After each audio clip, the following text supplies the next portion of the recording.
వారి ప్రియపుత్రుల్లో ఒకరైనటువంటి మన బాలయ్య బాబు వారి నుంచి సంక్రమించినటువంటి కేవలం అభినయ కళ మాత్రమే కాదు, ఒక యాక్టింగ్ అనేదే కాదు, ప్రజా సేవని కూడా పుణికి పుచ్చుకొని హిందూపూర్ నియోజకవర్గం నుంచి ముచ్చటగా 3వసారి ఎంపికైనటువంటి మన ధీరుడు, మన యోధుడు ఎన్ని హ్యాట్రిక్ విజయాలు అందించారు, ఎన్ని చిత్రాల్లో మనకి తన యొక్క సామర్థ్యాన్ని చూపారో మనకు తెలియందే కాదు.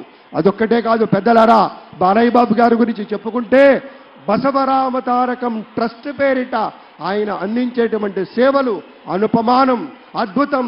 క్యాన్సర్ వ్యాధితో బాధపడుతున్నటువంటి అనేక మంది ఆర్తుల్ని రక్షించడం కోసం బసవతారకం ట్రస్ట్ పక్షాన విశేషమైనటువంటి రీతిలో సేవలు అందిస్తున్న బాలయ్య బాబుకి జై. అలాగే మన తమిళనాడు నుంచి ప్రత్యేకంగా విచ్చేసినటువంటి గౌరవనీయుల శ్రీ రజనీకాంత్ గారు విచ్చేశారు, నిరాడంబర యోధుడు. అలాగే మన పెద్దలు మెగాస్టార్ శ్రీ చిరంజీవి గారు విచ్చేశారు. స్వాగతం పలుకుతాం గట్టిగా మన మెగాస్టార్ చిరంజీవి గారికి. అద్భుతం. ఆత్మీయ ఆలింగనాల నడుమ సహేతుకమైన సప్రమాణికమైనటువంటి రీతిలో ఆ వినయం చూడండి మన రజనీకాంత్ గారిది.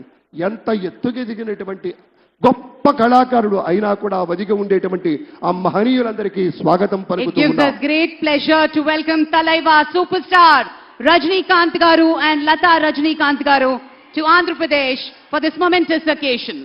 Padma Vibhushanulu ఆ రోజు మనం అంతా చూసాం. పుత్రోత్సాహం తండ్రికి ఏ విధంగా ఉంటుందో మనకి తెలియదు, కానీ సోదర ఉత్సాహం ఆ సాష్టాంగ నమస్కారంలో మనం అంతా వీక్షించాం.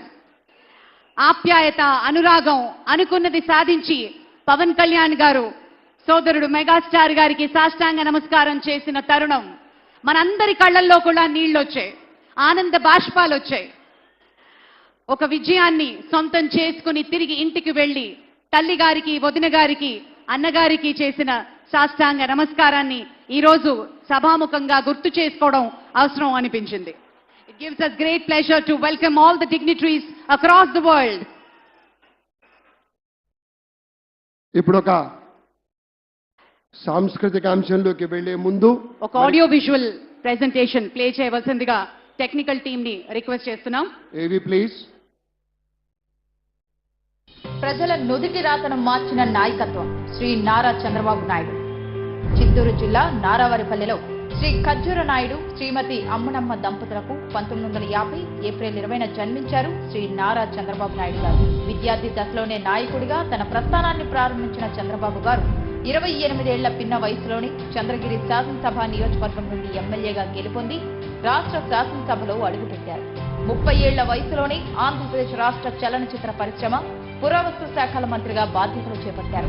1995 సెప్టెంబర్ 1న ఉమ్మడి ఆంధ్రప్రదేశ్ ముఖ్యమంత్రిగా ఆయన ప్రమాణ స్వీకారం చేసే నాటికి శ్రీ నారా చంద్రబాబు నాయుడు గారి వయసు 45 ఏళ్లు. ప్రజలు వేరు, ప్రభుత్వం వేరు కాదని, ప్రజలే ప్రభుత్వమని అంటూ ప్రజల వద్దకు పాలనను తీసుకువెళ్లిన మొదటి ముఖ్యమంత్రి ఆయన. చంద్రబాబు గారు అధికారం చేపట్టే నాటికి ఆనాటి రాష్ట్ర ఆర్థిక పరిస్థితులు అనుకూలంగా లేవు. అలాంటి పరిస్థితుల్లో సంపద సృష్టి అనే సరికొత్త పంథాన్ని ఎన్నుకున్నారు చంద్రబాబు. అదే సమయంలో ప్రభుత్వంలో ఉన్న 47 కీలక శాఖలను నిరంతరం పర్యవేక్షిస్తూ